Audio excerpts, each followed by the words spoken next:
Before I go to bed for the night, I'll do that too. Before God damn it! Yo, what are you doing? Driving like a prick? Oh, I just kicked that shit out of it. Oh, what are you doing? Not on my screen. We gotta hit him. The green guy's coming back. Shrek number 2. I'm doing our stream. If I go to bed, I'm gonna do our stream. I kicked the shit out of the blue guy's car. It might be dead. Oh shit, that might be true. He just hopped in. You better be careful. It might be a death sentence. Nope, they just turned right and said, "Fuck that." I'm a gang member, but I'm really not gonna put up with it. Oh shit. I kicked the green one, and I turned into an alley to get away from them, and then they turned. Is that you? Yeah. Okay. Who else would it be? I don't know. You never know. Fuck, dude. Oh, shit. Is he saying something? Oh, that might be that guy. Yep, lights on. Bounce. Kick it again and bounce. Oh! I almost just died. What? Murdered? You didn't have down mode on. What, the driver? Chris W., yeah, you murdered him. What? Barry Bugs murdered him. What? I kicked him in the side of the head and I killed him. What the hell? That's not good. That's a murder charge right there. Look, this goddamn piece of shit car. I think I got a little pistol on me. Hold on. Light on fire. I know, hold on. Hold on. Oh, I'm filling it. Don't fill it. I'm not trying to. It's making it activate as a bitch ass. Wait, hold on. I got it. Watch out. Hold on. I got the shit. Okay. Yeah, Molotov that shit. Cop. Oh. Damn, and we shot. That's not good. Shit's about to go down. We are deadly bikers. Oh, damn. Oh my god. I'm out here for a death trap. I'm gonna die. I saw that green car. Let's get it. I'm gonna meet you around the other block. All right. I don't see him. I've lost him. I'm kind of hiding behind some explosive things here. Shit. Oh, the cop almost killed me. He's behind me. He's behind me in front of the fire station. Fire station going in front of the police station. All right, I'm coming. There's a lot of cops in the area. Oh, that guy's jumping in front of me. Dude, we are fucked. This episode took a massive step up. What the? He's chasing me. He is. Okay, fuck you guys. I'm on a bike. You know that, right? Where'd you go? I think I just got all the cops' attention. Good. I bet the ammunition. I bounced. Good. Now they all are coming after me. Well, they thought that they were trying to get sneaky, trying to stay up on me even though I was on a bike. So I said, screw you. That's not how it works. I'm at a step. Already? Yes, well, halfway. You're gonna... on Calafia.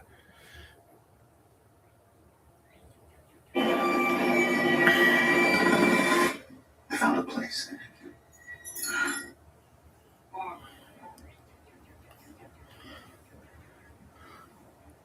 Okay, it's Kansas, not Michigan. Okay.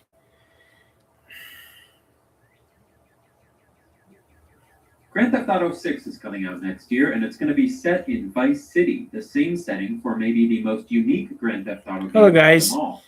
What's up? How's everyone doing? Huh? We're just killing some time right now before we do anything crazy, which we'll do later on. I don't know how it's doing.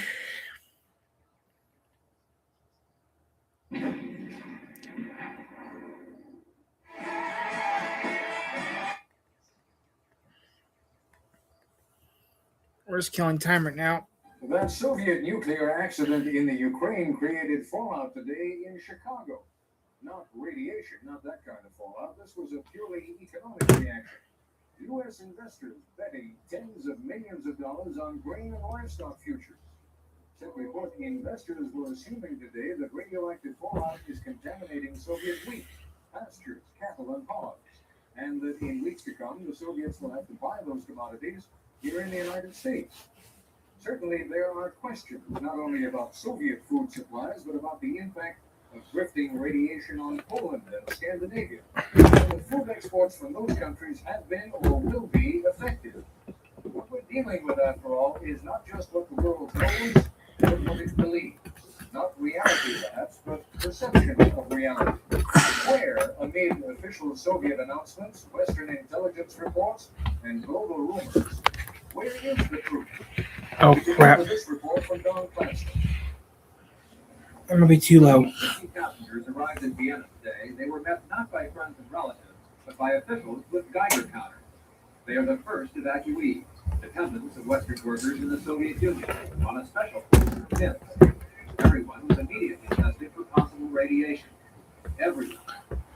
Passengers said they'd seen nothing to indicate a major disaster. Okay, there we They were go. relieved, nonetheless. And we were sitting the whole night in the clinic. At 4 o'clock in the morning, we got information that all women and children were with When asked if any passengers had suffered contamination, doctors were uncertain. Well, it could be. I don't know. One can't say. Based on this Soviet photo, it's hard to say much of anything. The picture released reports to show the nuclear fire under control, but a U.S. satellite photo suggests otherwise, and that a second reactor in the complex may be burning. As the cloud of radiation grows, so too does anxiety throughout Europe. Radiation levels I like watching this history stuff with the history 3 of to 20 times above normal. Not a serious health hazard, according to officials, but cause for serious concern nonetheless. Especially in Poland, where a crash program was launched to provide anti-radiation medication for children. Precautionary doses of iodine solution were being given to all those under 16. I wouldn't care. In Sweden, aircraft with missile-like pods were used to collect radiation samples at high altitude. There was testing on the ground, too.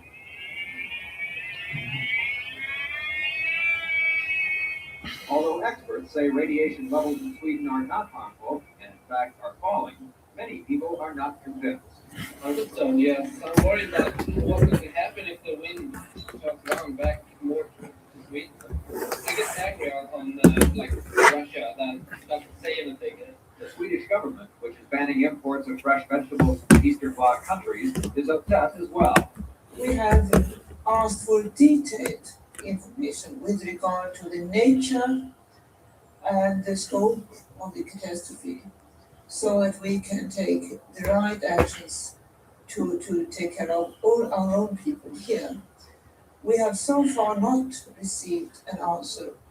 There are no answers either to questions about Swiss cheese, Scandinavian crackers, Norwegian salmon, Russian caviar, popular exports. D-A-K. Experts in the United States say the testing for radioactivity in food is imprecise. That changed. The guidelines for how much radioactivity is allowed in food. The Russians may have a different guideline. The Polish people may want to import food here. And I imagine there will be a dispute and a disagreement as to what level of contamination is acceptable. The Chicago commodities market, which soared to record highs today, is already betting on the Soviet crop failure. But that's not the message the Soviet government is putting out, not the signal being picked up here. At the British Broadcasting Corporation's monitoring facility near London, officials say the picture Soviet radio and television is putting out is distinctly lacking in hard details concerning the disaster. One had, I think, hoped once they started to talk about it, but so that there would be rather more announcement. This evening, Soviet television repeated the claim that only 2 people have died.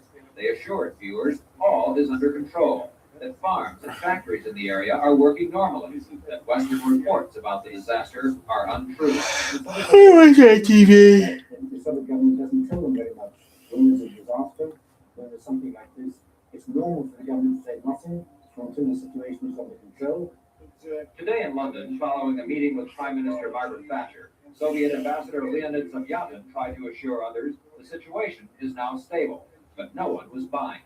What about the reports over here, Ambassador, that several thousand people have been killed in the accident? That's not true. That's in fact, you're annoyed that you didn't tell the West earlier about We're just killing time right now, guys. Now, we informed the government of the United Kingdom this morning about this accident officially.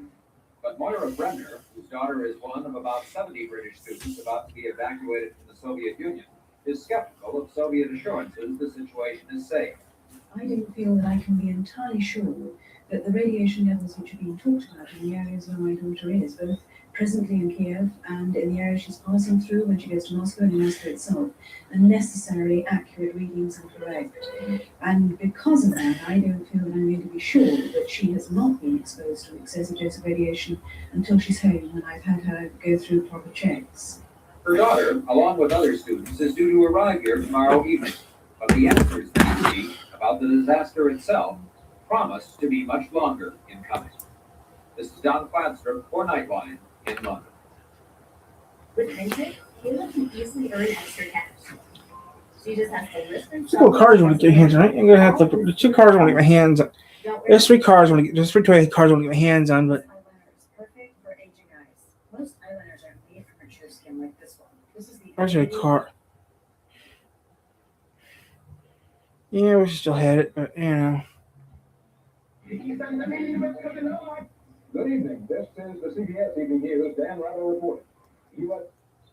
Good evening.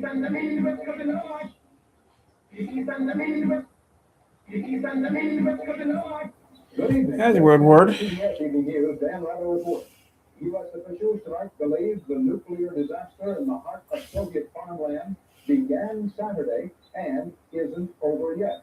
Amid widely conflicting casualty reports, a U.S. spy satellite photo today picked up some of the physical damage.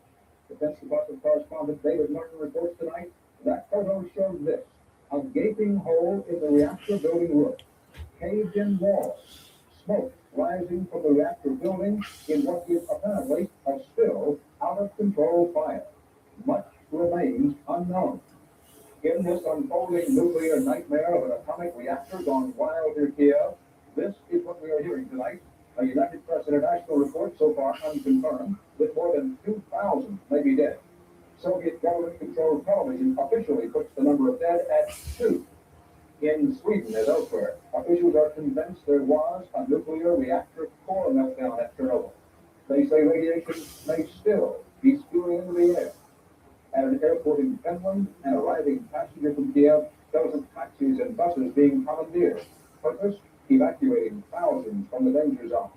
The radiation cloud, at last report, is blowing back over Soviet territory before being dispersed worldwide. U.S. government trackers are monitoring radiation levels in all 50 states. First wave expected in this country this weekend in the West. No danger to people in the USA predicted. And the Soviets have appealed to Sweden and West Germany for help. United States offers to give Moscow technical and medical help still go unanswered.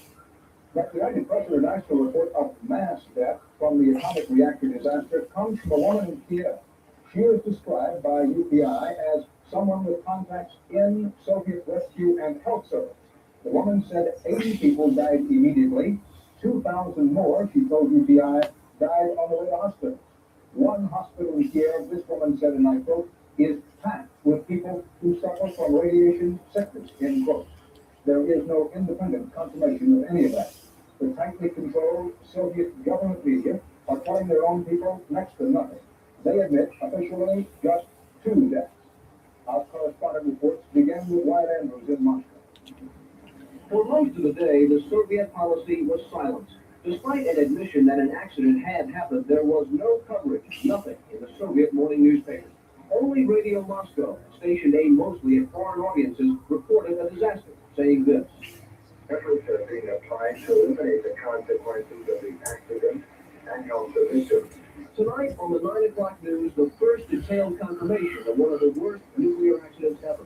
2 dead was the report, a radiation leak that had been stabilized, the evacuation of a town and 3 villages, and other victims getting medical attention.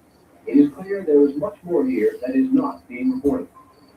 On the streets of Moscow, the reaction was predictable, a public mostly unaware. I didn't manage to see that, this man said, and then he added, was that the accident in America or me? Both the Swedish and Danish embassies sent envoys to the Soviet Foreign Ministry. Nuclear accidents ever. 2 dead was the report. A radiation leak that had been stabilized. The evacuation of a town and 3 villages, and other victims getting medical attention. It is clear there is much more here that is not being reported. On the streets of Moscow, the reaction was predictable. A public mostly unaware. I didn't manage to see that, this man said. And then he added, was that the accident in America or me? Both the Swedish and Danish embassies sent envoys to the Soviet Foreign Ministry today, asking the Soviets to be more forthcoming. Even today, Soviets reached on the telephone were saying that nothing was wrong in Kiev, a woman at an in-tourist hotel. It is full of tourists, different countries. The hotel is full. Nothing happening. A normal day. But the calm Soviet front on this story is being challenged now even in the Eastern Bloc. Polish television tonight warned all of its citizens to watch all press. It's a normal day. But the calm Soviet front on this story is being challenged now even in the Eastern Bloc. Polish television tonight warned all of its citizens to watch all fresh vegetables, and some milk sales, the warning went on, will be restricted because of possible contamination. Despite hints that the Soviets are growing more open with public information, it's likely that international detection and not a sense of openness forced the Soviets into admitting this accident.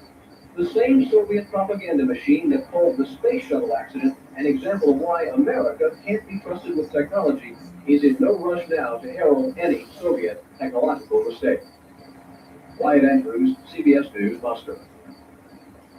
In Stockholm today and throughout Europe, scientists monitoring the aftermath of the nuclear accident said they're certain the core of the Soviet reactor has melted down. By far, the worst nuclear accident in history. That's pretty certain to know that. There's no question about that. The Soviets have turned to Sweden and West Germany, 2 countries well versed in nuclear technology, for advice on how to fight the fire raging in the core of the reactor.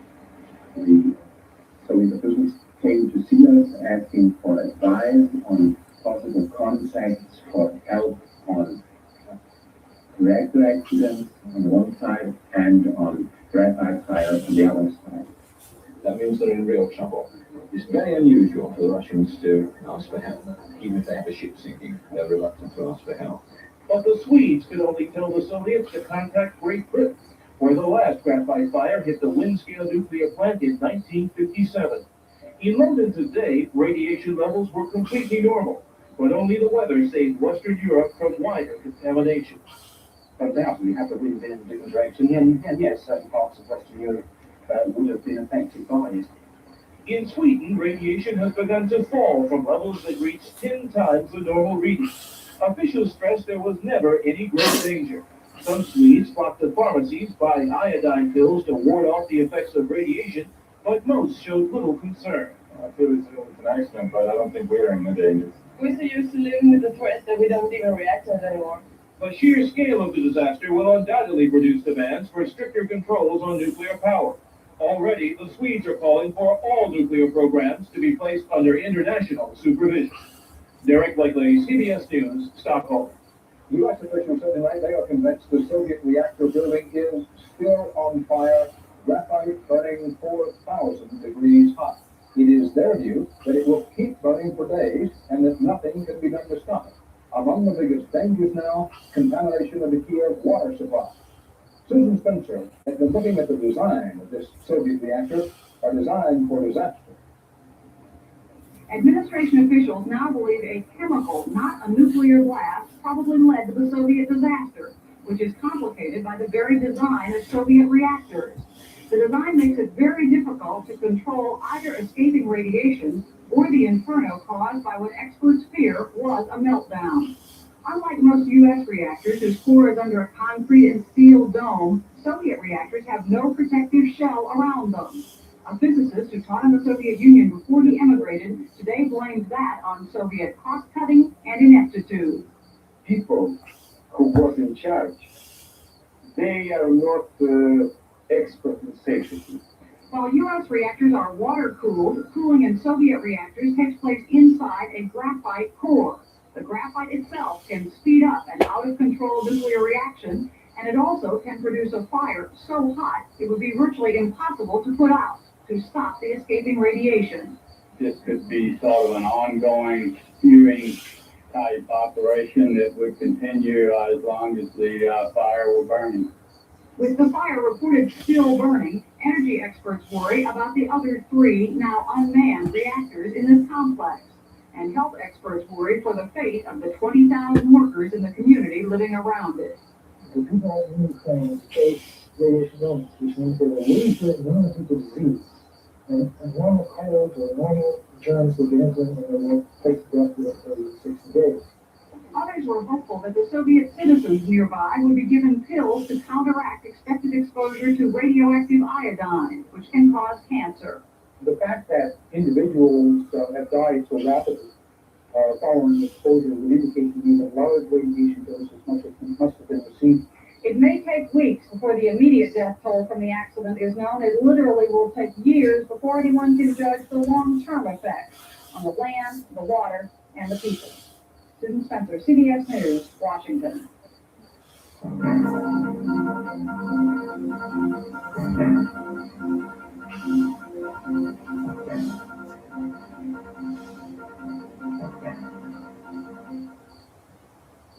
Given that any serious nuclear reactor accident carries the potential for short-term and long-term danger, there's little doubt tonight that the Chernobyl catastrophe is probably the worst nuclear accident and is in one of the worst places possible. The nuclear plant is just 60 miles north of Kiev, third largest Soviet city. In the United States, it ranks number 4, right behind Chicago. Why build reactors so near Kiev? That question was asked in the February issue of Soviet Life, an English-language picture magazine published by the Soviet government. The answer, quote, the odds of a meltdown are 1 in 10,000 years. The plants have safe and reliable controls that are protected from any breakdown. So safe that the Kiev reservoir supposedly is built between the plant and the city. Radiation may affect not only the people of Kiev, but the economy of all the Soviet Union. This area is the country's breadbasket. Their equivalent of Kent. Instead of the Mississippi, they have the Dnieper. The threat now, radioactive contamination of the water supply. It's in water that can be imbibed or that control. Gradually, we get into the food chain by being incorporated into a vegetable or a grain, which then would get into the food chain by whatever means it does, either animals eating the grain, people eating the grain. What happened near Kiev 3 days ago to their prices in Chicago will equate grain prices to jump, even though experts don't know yet how badly Soviet agriculture will really be affected. Late today, I spoke with Columbia University Soviet expert Jonathan Sanders. Professor, if this area is roughly the Kansas City of the Soviet Union, if this is the breadbasket of the whole Soviet Union, how serious a blow could this be to the Soviet agricultural economy? Mr. Rather, this could be a very serious problem for the Soviets, but not a problem that they can't solve. They have other regions, the North Caucasus, the new lands opened up by Khrushchev, but this is a crucial one. It probably will mean that the Soviets will have to buy more grain on the world market, probably from countries like Argentina and perhaps the United States. You don't think it's enough, however, to cave in the Soviet agricultural economy? I don't think so. The economy is not as fragile as many Americans would like to think it is. The Soviets are quite capable of tightening their belts to a degree that we really can't imagine here. Now, is there a potential Chernobyl-type disaster in America's own future? Correspondent Bob Schiefer has been investigating that.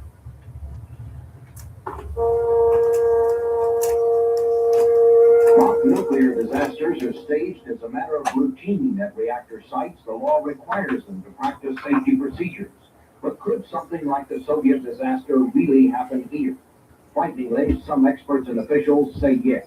The probability of a core meltdown at a U.S. nuclear plant could be 45% in the next 20 years. 40 years later, it still hasn't had one yet. Notice report issued by the Nuclear Regulatory Commission last year. It is an inherently unsafe technology that requires constant attention.